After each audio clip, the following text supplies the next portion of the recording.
Hello' guys, আপোনালোক সকলোকে স্বাগতম জনাইছোঁ মোৰ অন্য এটি মিনি ভ্লগলৈ।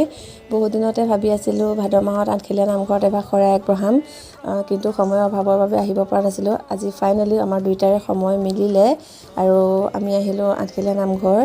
আহি প্ৰথমতে শৰাই বস্তুখিনি আগবঢ়াই ল'লোঁ। তাৰপাছতে আহিলোঁ চাকি জ্বলাবলৈ। চাকি ধূপ জ্বলাই হোৱাৰ পাছত আমি নামঘৰৰ ভিতৰলৈ আহিছোঁ। আমি যাওঁতে নামঘৰত প্ৰসংগ চলি আছিলে, তো আমিও নামঘৰত সেৱা জনাই ভিতৰত বহিলোঁ আৰু অলপ সময় প্ৰসংগতো বহিলোঁ। প্ৰসংগ শেষ হোৱাৰ পাছত আমি নামঘৰৰ বাহিৰলৈ ওলাই আহিলোঁ চাহ খাবলৈ। মই আকৌ নামঘৰৰ চাহকণ খাই বহুত বেছি ভাল পাওঁ দেই।